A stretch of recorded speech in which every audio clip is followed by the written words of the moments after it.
My name is Kristen Wray.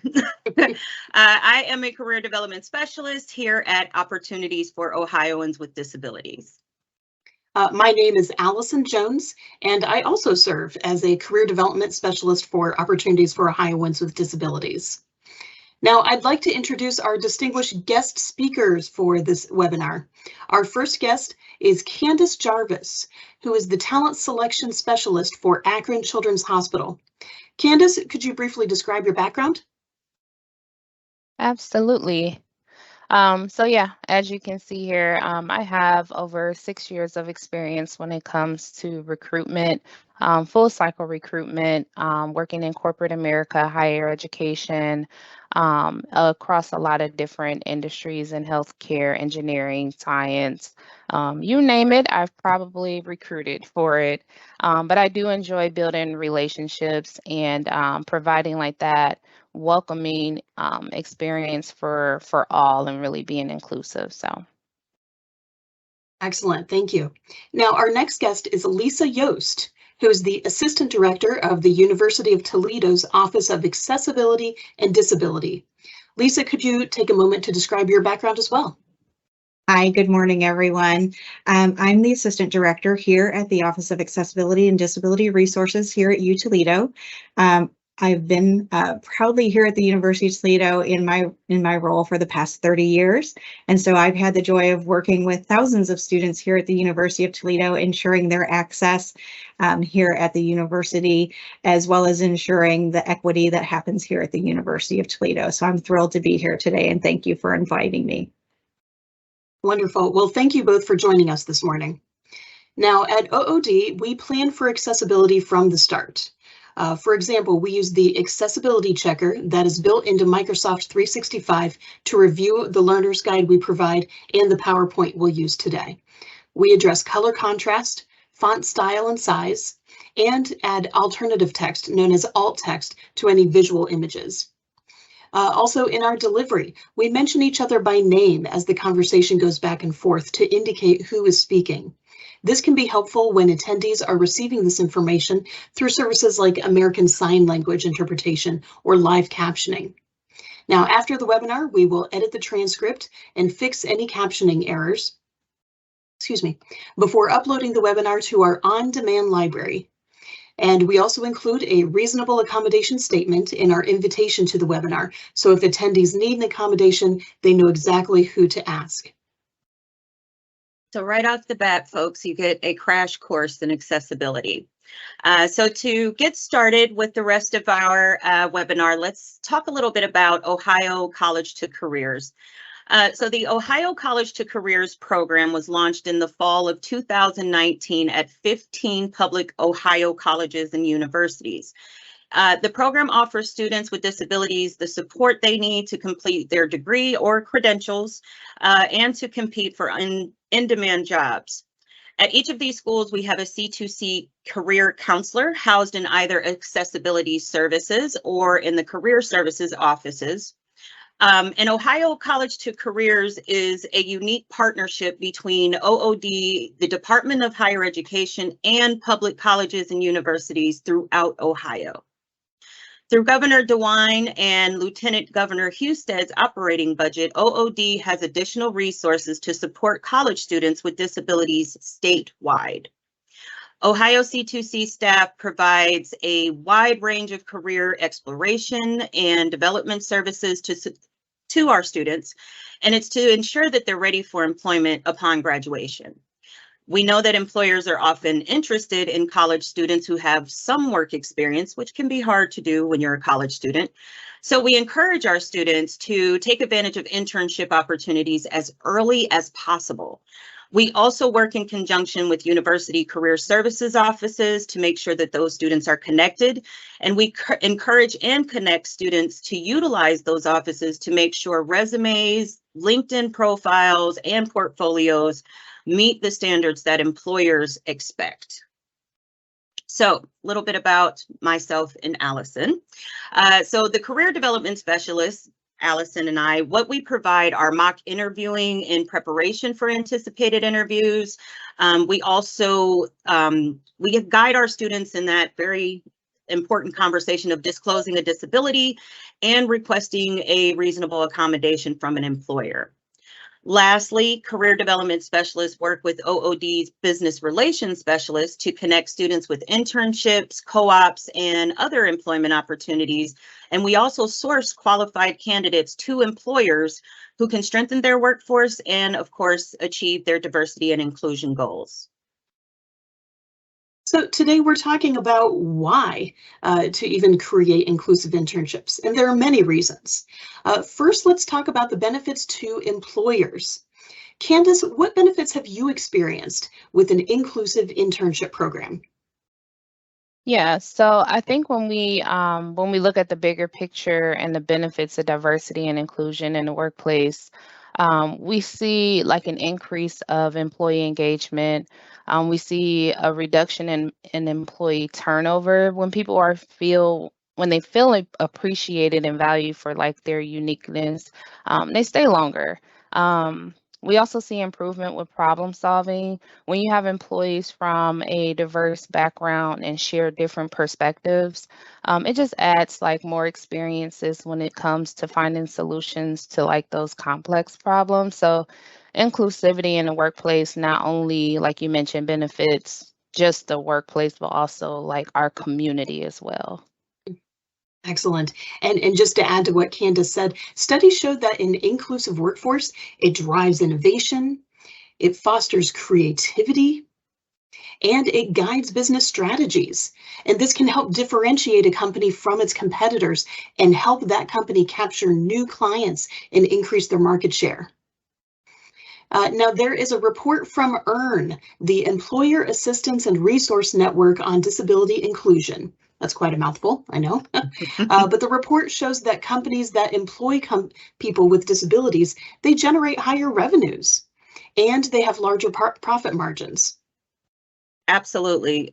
Inclusive practices are shown to be related to higher levels of psychological empowerment, perceived organizational support, and less conflict among all employees. When we recruit and hire people with disabilities, we benefit by having employees with great talent and skills who bring to the organization, much like you said, Candice, an innovative way of thinking and problem solving. Having a hiring process that is accessible and inclusive also increases the likelihood of attracting qualified candidates with disabilities to applying to your organization. So, and that's also going to help to tap into, help the employer to tap into a valuable source of talent and make sure that you're not missing out on these qualified candidates. Exactly. And there can be additional leadership opportunities for staff who are supervising or mentoring interns. So we've talked about benefits to employers. There are benefits to interns as well, of course, with inclusive internships. Lisa, what benefits have you observed for students with disabilities who participate in internships? So what we've noticed is that students with disabilities who have had the opportunities to advocate for themselves in the academic environment also find that they have better advocacy skills when they're out in their internships. So internships provide them those opportunities to work on those self-advocacy and disclosure skills in a true work environment. It also provides the opportunity for them to discover other potential accommodations that are more vocationally related versus their simple academic accommodations that they receive here at the university. Excellent. Thank you, Lisa. Any additional comments, Kris? Yeah, just to add to what Lisa was saying, the relevant work experience that a student gains helps them to make more informed choices about their careers. And again, that advocacy piece is going to carry them throughout that process.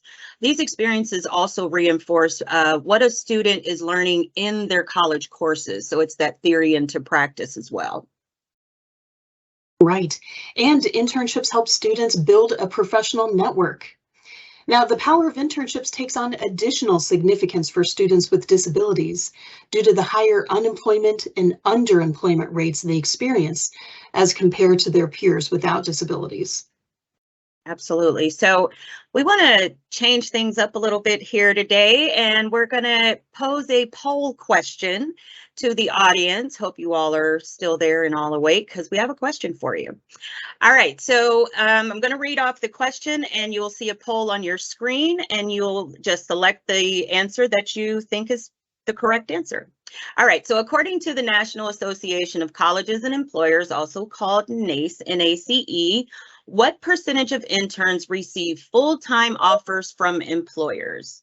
Please select your answer now. If you're having any technical issues, again, please let us know in the chat and we can troubleshoot with you. So we'll give you folks a second for everyone to answer.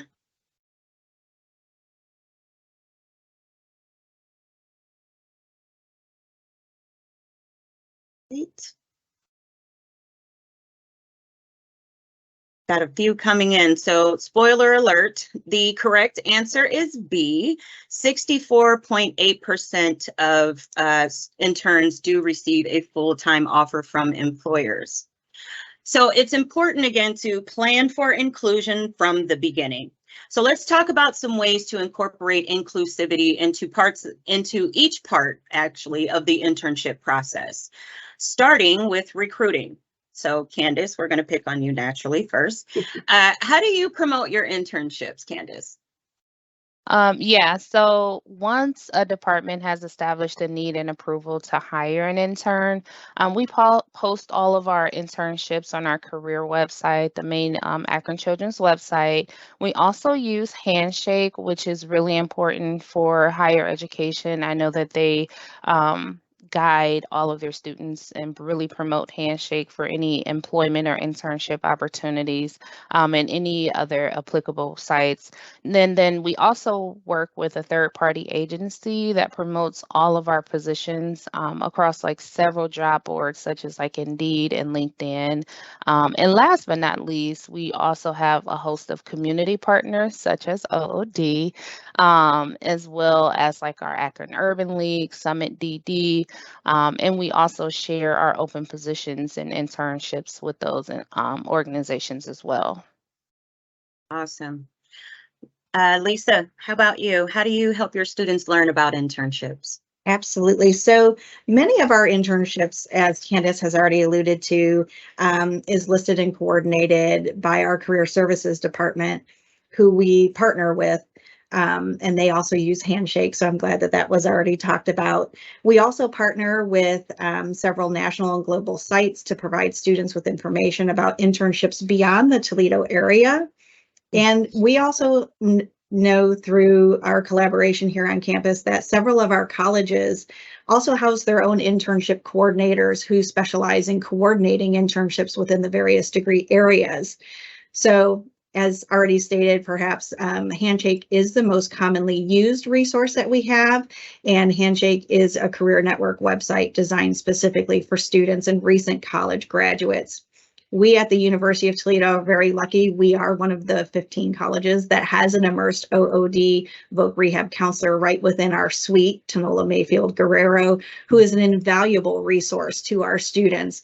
And Tanola is our boots on the ground. She's out there finding this information and making sure that our students are very informed of the most updated information that's out there.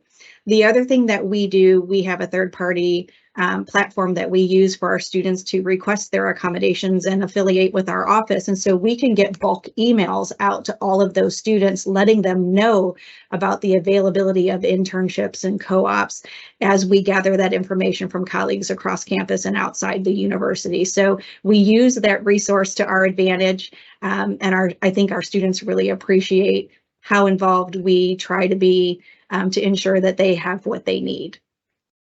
That's fantastic. And I'm so glad that both of you mentioned the various places that you promote your internships and that we mentioned Handshake. So if anybody had their bingo card out, Handshake was the word. Since so many colleges and universities utilize that system, and it is a fantastic system to find opportunities, and we've used it as well as CDSs with our students. Absolutely. And Lisa, I'm so glad that you mentioned, having that embedded Ohio College to Careers counselor. We are in many public schools right now, and we're expanding, so we'll be in even more schools soon. But our role with Ohio College to Careers, the Career Development Specialists, we can also help promote roles specifically to students with disabilities who are using the Ohio College to Career service. Now, one other note about the recruiting stage. When you're writing your internship descriptions, this is a great place to include a statement about diversity, equity, inclusion, and accessibility. Now, let's move on to the next stage, which is interviewing. Lisa, how do you prepare students for interviews? Thanks so much for asking. So again, here at the University of Toledo, we have our career services, and they provide a wide variety of resources to assist students with preparing for interviews. If you go to their webpage, it provides a variety of helpful tips and tricks for various interviewing methods, such as face-to-face, virtual, phone. We also provide mock interviews, workshops, and presentations. These are typically scheduled by class professors or programs, and students can also schedule individual mock interviews with career consultants. Both the workshops and the individual mock interviews can be scheduled through Handshake. And finally, we use software called Big Interview. Bigger Interview is an interactive tool which provides students examples, sample interview questions, and tips spanning more than 140 different industries. It also allows students to video record themselves for review and or share their recording with others to receive some feedback.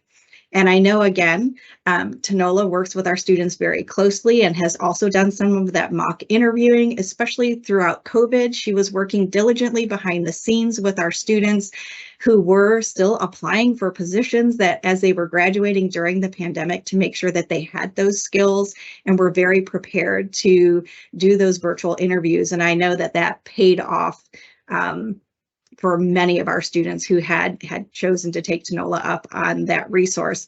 The other thing that the University of Toledo has, and I don't know how prevalent this is throughout other colleges and universities, we also have a clothing closet.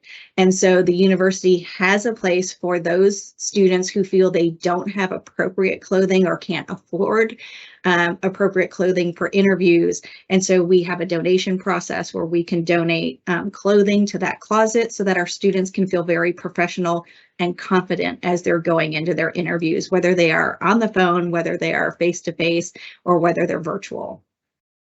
Fantastic. Thank you, Lisa. I mean, it sounds like just a wealth of resources and services are available. Now, a couple of additional items for employers to consider is make sure that you're including a statement about requesting reasonable accommodations in any message that you send to applicants before an interview. It's also important to be prepared to talk about your company's process, just in case a student discloses a disability during an interview. And that's particularly helpful for other staff who may be outside of HR, but are also conducting interviews. And you want to make sure that the interviewers know not to ask about an applicant's disability in an interview, but instead keep the conversation focused only on those essential functions of the internship and the applicant's skills for those. Absolutely. So let's transition and move on to training and supervisors and staff. So training for your supervisors and staff. Supervisors and other staff, as we know, are involved in each stage of inclusive internships, and they need the appropriate training. So Candice, what training do you provide for your staff related to disability inclusion? Sure. So we provide and require various training for our staff and leaders. So we have our DEI training, diversity, equity, and inclusion. So that's an ongoing training because, as you know, like our world is ever changing.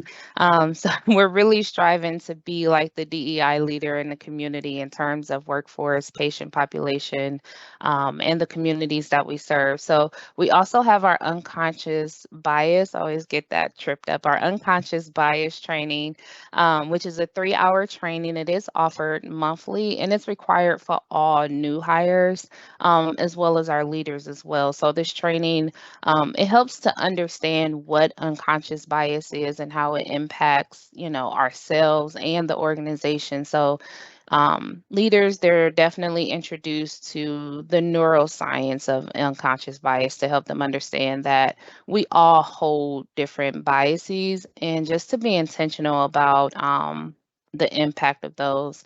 And we also provide a disability etiquette training. So as you can see, we offer a host of various trainings surrounding inclusion as a whole, as well as disability specific.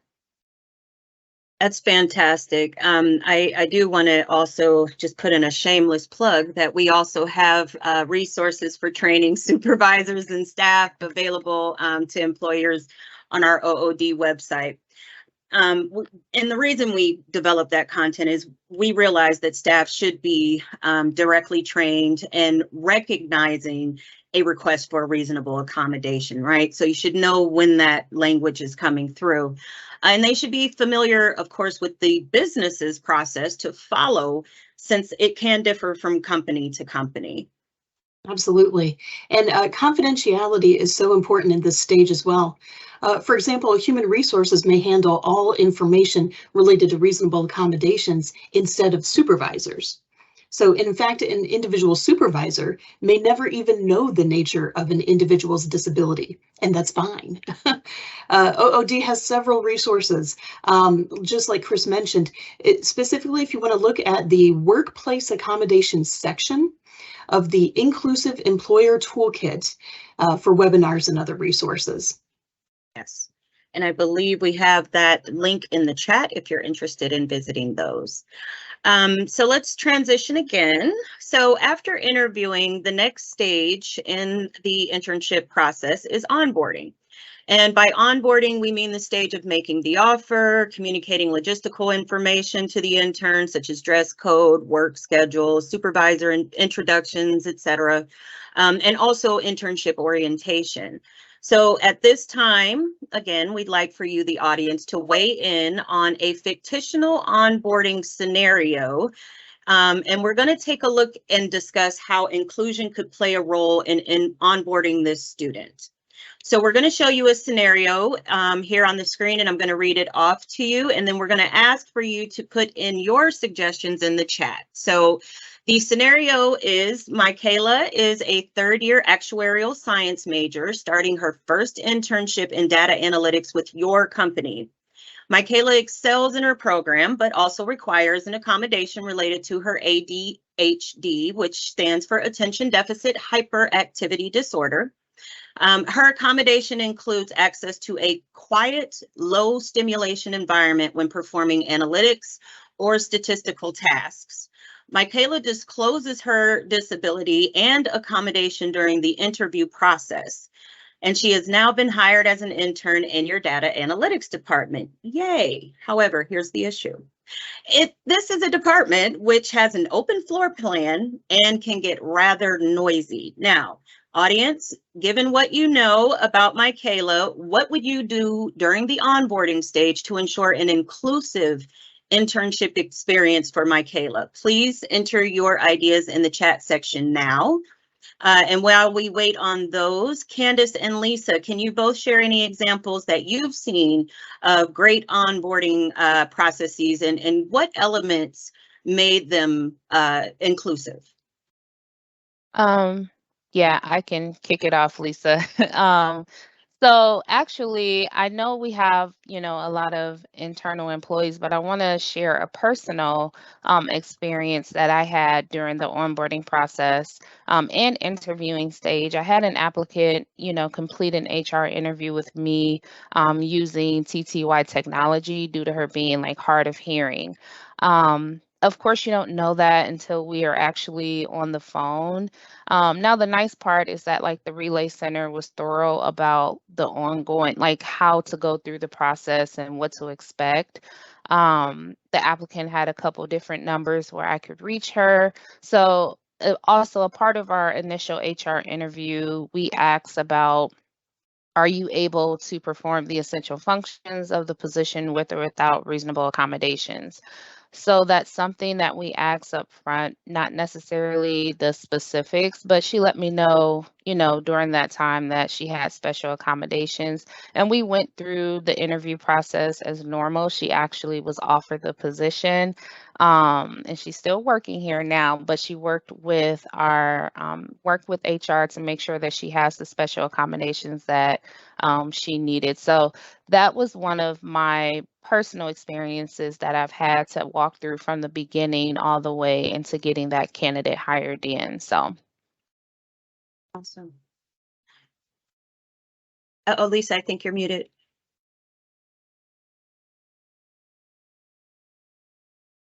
Sorry about that.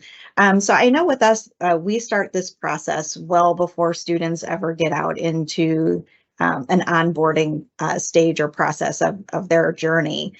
In the situation of Michaela, we would start working with her on ways to better understand how her ADHD affects her in various environments while she's still in her program of study. So we would work with her on things like, how does it impact you in the classroom? How does it impact you in a lab? And we would allow her to try various methods that may work or may not work for her, so that she has that opportunity to kind of learn and or fail a little bit before she's actually in the world of work. And so the goal for us would be to have her already have some suggestions of her own, so that she can be her own best self advocate of what will and will not work for her in the types of environments that she may experience in her world of work. Fantastic. Thank you both.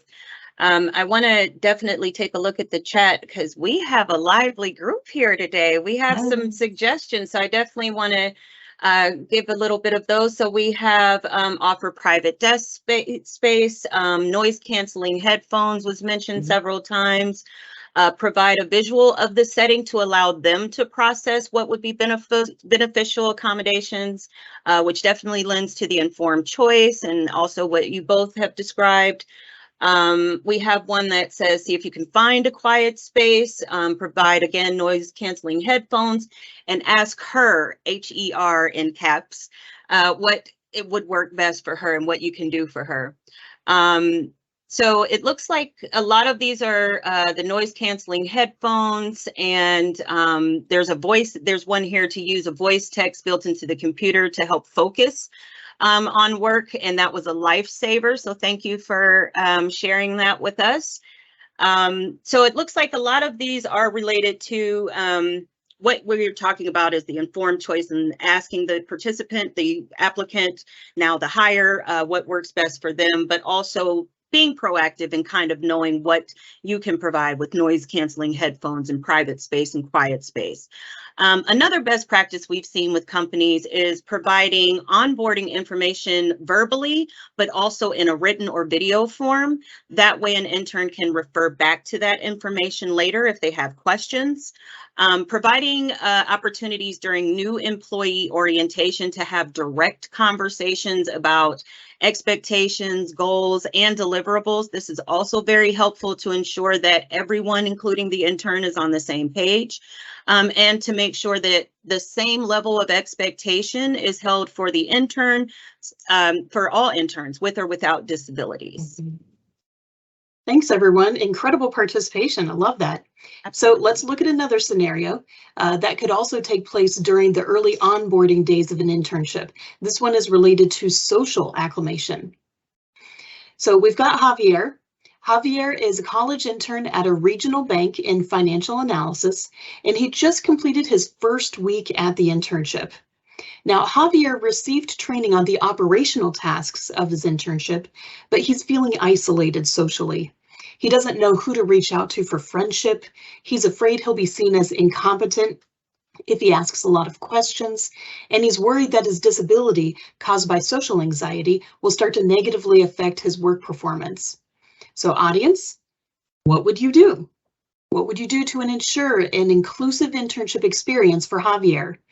Go ahead and enter your ideas in the chat section now.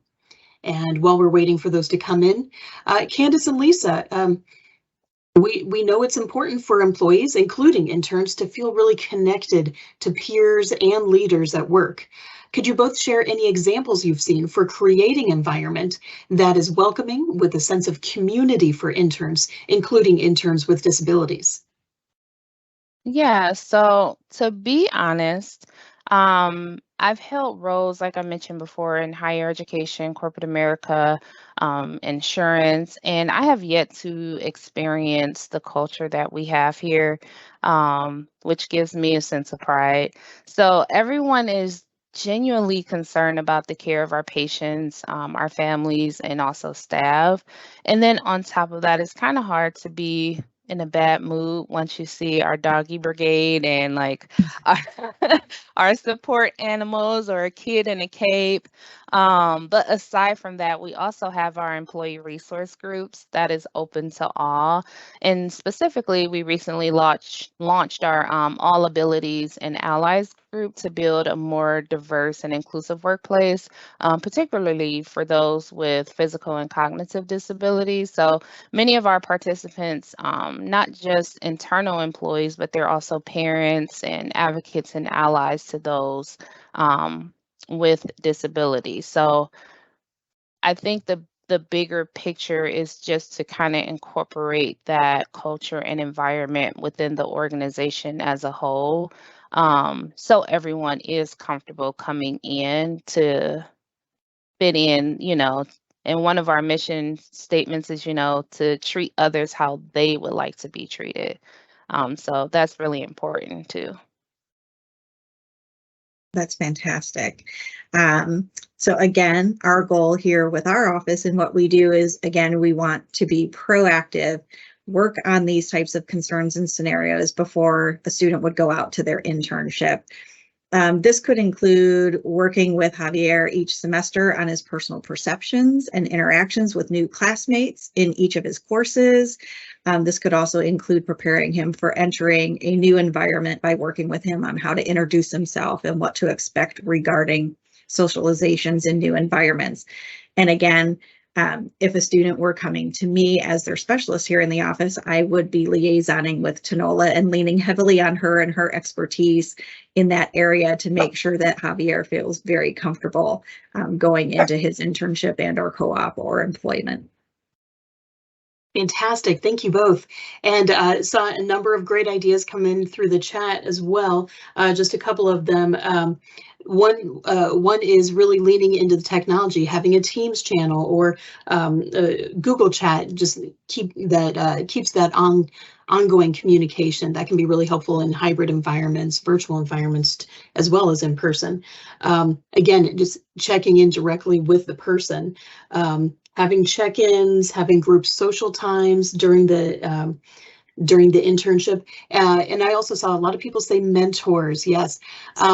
And mentors, I think that's a fabulous idea. That can be assigned on day one to an intern. And so there's a designated person to go with questions who is not in that supervisory role for the intern, so they don't feel there's any sort of evaluation happening. Awesome. I also want to bring up, which I'm so happy that it's already been introduced by Candice, and I see a couple in the chat, employee resource group, sorry. And having those social outings as part of the internship, this helps the intern to feel more connected, not only with each other as interns, but also with your full-time staff. So love that employee resource groups was brought up. That's our second bingo phrase for the day. All right, so let's switch gears. Let's talk a little bit more about reasonable accommodations. So just as a reminder to everyone, a reasonable accommodation is by definition a change in the way things are usually done. And this is to enable an individual with disabilities to participate in the hiring process and in the workplace. Examples of common reasonable accommodations are available on OOD's Reasonable Accommodation Handbook website. Another plug there. And so please utilize those resources. We cover a lot of information there as well. So let's switch to another scenario. This one is going to be all about physical accessibility. So in this scenario, we have Omar. Omar is completing the last 4 weeks of his marketing internship in the communications department on campus.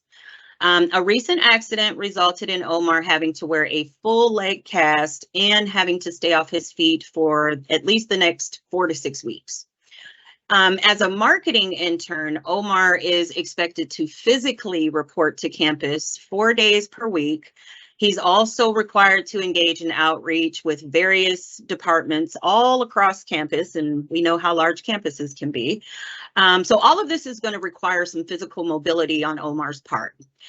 Omar has disclosed to you his temporary physical condition with you, the employer or supervisor, and he informs you that he's unable to walk and or stand for long distances or periods of time for the remainder of the internship.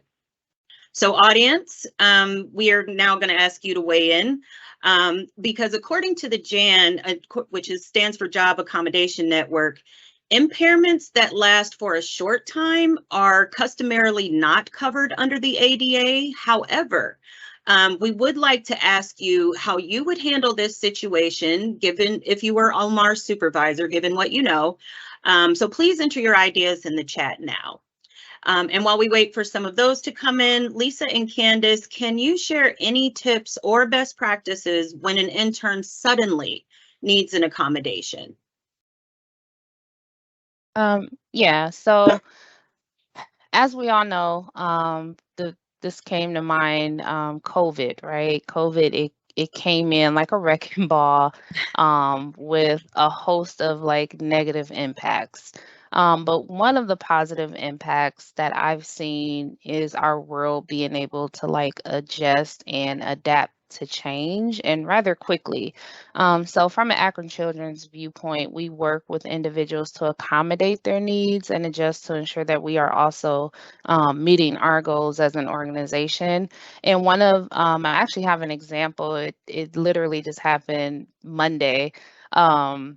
So we had one of our leaders suddenly needing to like stay home for personal reasons and couldn't physically be in person. However, we had an important meeting on campus yesterday in which, you know, that leader needed to be there. So we were able to make those accommodations necessary to have the leader like video in and still lead the meeting.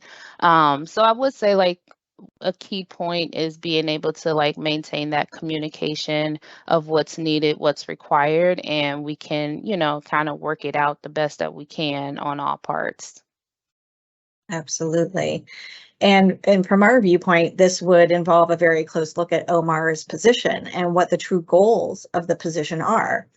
It was mentioned that he was required to engage in outreach with other departments while on campus. So there's a question that needs to be asked. Why does the outreach have to be face-to-face?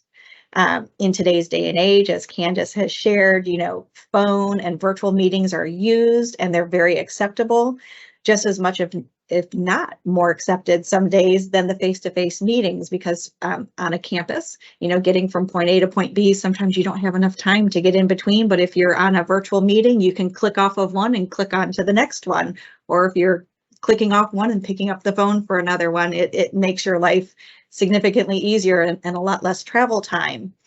So this would accommodate for Omar's limited mobility. Phone and virtual meetings could be done potentially from Omar's home, thus reducing the mobility issues even further for him. So an analysis of Omar's mobility capabilities would also need to be done. How much can he get around on campus or getting to campus? And this would provide necessary information to determine the need for any assistive mobility if he does choose to come to campus and has the ability to get to campus.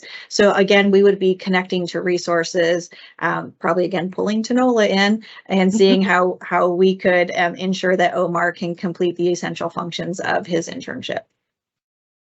Fantastic. I love that both of you focus on what can be done with this person's abilities rather than what has now changed with that physical mobility. That's fantastic. So I want to take a look at what we have in the chat. We have a couple suggestions here for remote work, and I know we touched on the pandemic that shall not be named, but that experience definitely gave us the innovation that we have now, so that remote work is a opportunity or is a possibility for that. Another suggestion is an interactive ADA process, and if short-term can be provided in good faith with start and end dates if it is in fact temporary.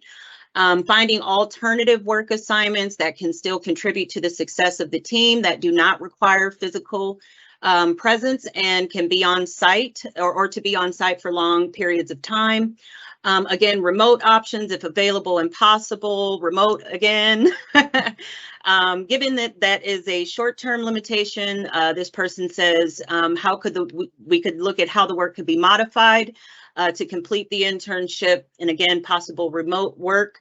And we made a lot of accommodations similar during the pandemic that shall not be named. Thank you for all of your suggestions. And yes, we agree with all of those. Those are great points. And we've definitely seen a lot of that innovation even here at the agency when we went through that period of time, which did give us this platform we have right now today. So all things aren't all bad. So another question that often arises that I want to pose to you, our guests, is who is responsible for covering the cost for accommodations and internships? So Lisa, Candice, what are your thoughts on that? I mean, whether for interns or employees, we cover the cost for those in need of those accommodations. Pretty short and sweet. So for us, it can be a little complicated. It requires a close partnership between the university, the internship site, and the student. So the student is responsible for individual personalized equipment and services such as hearing aids, personal medical equipment, durable medical equipment, etc. But the internship would be responsible for accommodations for the physical site itself, such as making sure there are ramps, elevators, power doors, or a private space if the student requires that type of an accommodation. Here at the university, we would take care of things such as the coordination of all the various needs, specialized software like JAWS, Dragon, and expertise in how to implement the needed accommodations. Obviously, there are many gaps between these needs, and that is why it's important for all the parties to work together. So this kind of brings us back to an earlier question regarding why internships can be so important. They are an opportunity for students to work on the self-advocacy skills, as well as try various accommodations and ideas and modalities before they actually enter the full working world of work. We couldn't agree more. Absolutely. So if we look at what the EEOC says regarding this, and that stands for Equal Employment Opportunity Commission, they say that it is the responsibility is likely the employer's when the intern receives significant compensation in some form. So that's the language with EEOC. Exactly. And PEPNet 2, which was a project that was partly funded by the U.S. Department of Education, said the employer may be responsible to provide the accommodation when the internship opportunity is offered by that employer versus offered by the university, or when the intern is considered an employee. Absolutely. But if the internship is considered part of an academic program, the educational institution may be the responsible party for providing the accommodation. Now, speaking of the cost of accommodations, let's have another polling question about this very topic. So you'll see it come up here, and I'll read it as well. According to the Job Accommodation Network, or JAN, what percentage of reasonable accommodations cost nothing at all to implement? Go ahead and enter your selection now, and if you're having any technical issues, feel free to put your guess in the chat section.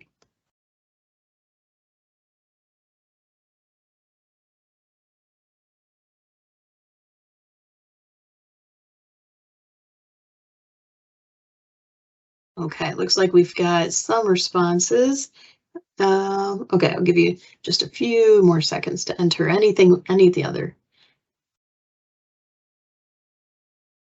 Okay, there we go. So it looks like the majority is saying, okay, we've got a few more guesses in the chat as well. 65.2% seems to be the most common selection. The correct response, though, is C, 49.4% of all accommodations cost absolutely nothing. So there is another question that comes up when it has to do with accommodations. We know that the umbrella of disability is broad and runs the gamut of physical, sensory, learning, mental health, intellectual, and developmental disabilities too.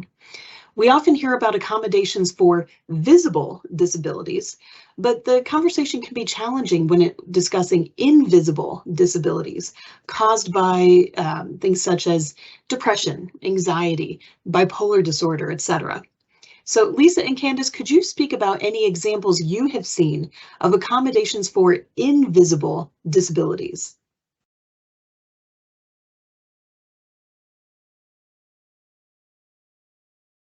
Oh, sorry, I was on mute. So mental health is very important. I think it's one of the things I'm most passionate about. And I think to some degree, we all may be impacted with or by invisible disabilities. So two key factors that are important here is like environment and communication. So as you know, I've already discussed, we do strive to create an environment and culture where our employees and interns feel comfortable to express if they have a need. But one example that came top of mind is I came on site to visit one of my departments that I recruit for just to drop off donuts and say hi. And I noticed an employee had like some music playing very softly. It was kind of like jazz music, no lyrics. While she was working. And so, you know, that was kind of new for me. And so just in talking with the manager, I asked about it. And the manager told me, you know, the employee had expressed like the music just helps them to decrease like anxiety when there's like an increase of like processing records or doing their job. So I think that that's always just something like one of the things that does not cost a thing, right? To accommodate and like it was okay. And also like once an intern becomes an employee, they would be eligible for our employee assistance program, which offers free support for those invisible disabilities as well as other hardships like marital or relational issues, stress management. We all can use that, grief or loss, and some other things. And also that program extends to you know, the employee's dependents as well. So there's a lot of support around those invisible disabilities. And I know that our leaders, you know, we all work hard to make sure that we can accommodate and do what we can on our end too. Yeah, you said it. There's such a gamut and a range of the different types of invisible disabilities that we see here on campus each and every day. So it makes it really hard to give like a blanket answer. So the two biggest things we can say here is we need to focus on the essential functions. Much like with the Omar situation, people get hung up on how things have been done in the past, not really what needs to be done to be to consider the job accomplished. So there are typically many ways and modes to accomplish certain tasks. Supervisors just need to be willing to see them. Also, people get hung up on everyone doing everything exactly the same and in the same way. Equal and equitable, as we know, are not the same thing. And so it is okay for people to have different parameters in place for the same job. People with the same job and job descriptions have the same end product goals. So it is okay for them to get there in a different way. It's important to work with both supervisors and coworkers of the individual with disabilities to help them understand this concept. Absolutely. Thank you both. Those are fantastic suggestions, and we definitely agree with looking at those minimum quals and thinking innovatively. on how we can still get the job done. So as we are closing out, let's kind of get back to our internship and creating that internship. So now let's fast forward to the process of evaluation. So that's typically the last part of the internship stage, and that is when we definitely want to make this part of the process rather inclusive as well. So Candice and Lisa, can you both share any examples that you have of great evaluation practices and what made, what elements made those practices inclusive? Yeah, so just as a whole, like our leaders are responsible and held accountable for ensuring that employees receive like regular feedback. So our leaders are expected to discuss job performance and goals on both like the formal, informal, and regular basis with each employee or intern. So the performance evaluation should summarize and formalize what the ongoing communication has already been. So nothing discussed on the evaluation should like come by a surprise to the employee, which is really nice. An example, as you asked, is like we work a lot with Summit DD here in our area, and some of our employees come by way of Summit DD. So we also welcome and have like job coaches that may come in and sit on the evaluation just to provide like that extra layer of support and visibility. Yeah, and I agree with that. And it goes back to what we've been kind of saying all along. And the evaluation should also be based on the end product and personal goals, not necessarily how those goals were met within the parameters of the individual's accommodation needs. So evaluation should include evaluating the effectiveness of their actual accommodations. Absolutely, we agree 100%.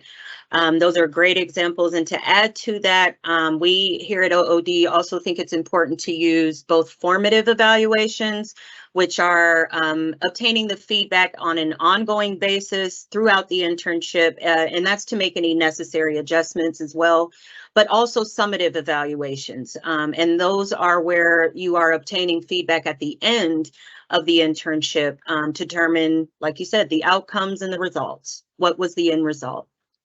Right, right. And with formative evaluations, those can also help keep an open dialogue and facilitate the request for a reasonable accommodation if the need arises during an internship. Now, when you're using all evaluation methods, both formal and informal methods should be used to maximize inclusivity. A formal method might include a mid-internship and post-internship written survey that's completed by both an intern and supervisor. And a few examples of informal methods might be a daily or weekly check-in conversation between an intern and supervisor, or lunches together, or focus groups, or an exit interview. So at this point, we want to open things up. We know we only have 3 minutes left, but we do want to open things up for Q&A for our speakers or for us here at OOD. So if you have any questions, please post them in the chat. While we wait on those questions, just really quickly, Candice, Lisa, do you have any final thoughts you'd like to leave with everyone today? Sure. I would just kind of think about when it comes to your organization, just thinking about the bigger picture, kind of like beginning with the end in mind. Our world is changing. I would definitely encourage everyone, if you're not already, to get involved with your community partners and resources. A plug for OOD, like we have some upcoming things that we are planning for our for the C2C students, college to career students in the fall, and just recognizing and being inclusive of our community, our staff, your customers, clients, patients, what that may be. So just kind of keep that bigger picture in mind. Absolutely. Absolutely.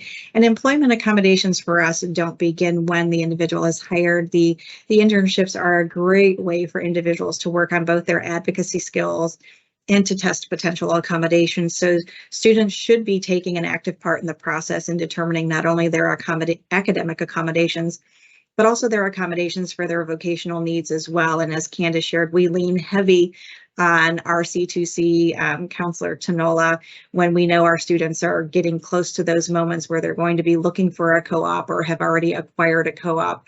And so we use our campus partners and our community partners. So I think, different industry, but same things that we're doing to make sure that our students are feeling very supported and prepared to do that self-advocacy and that self-identification. I know for many students, that's their biggest concern. They don't have concerns about doing the work and doing the job per se, but their concern is what's going to happen when I let this potential employer know that I have a disability, and how do I do that so that I feel comfortable and confident and they feel comfortable and confident in me, in my skills, my abilities, and my work ethic. So those are things that we try and build our students up with by teaming up with OOD and Tanola here through the C2C program. Fabulous. Thank you so much. And just a few final thoughts from OOD. First one is plan from inclusion from the start. Just like Candice said, start with the end in mind. At each stage of an internship, from recruiting through evaluation, ask yourself, is there anything about this stage that might create an obstacle for a student with a disability? Secondly, inclusion, it's for all. Interns with disabilities have the exact same goals as interns without disabilities. So ensure the same level of expectations, challenging assignments, and advancement opportunities is held for interns with and without disabilities. And finally, inclusion is doable. Nearly 50% of reasonable accommodations cost nothing. And a reasonable accommodation statement also costs nothing to include in your internship description and your invitations to interview. So OOD is here to help by offering a wide variety of disability etiquette, disability disclosure, requesting reasonable accommodation trainings and workshops, and more topics for your organization.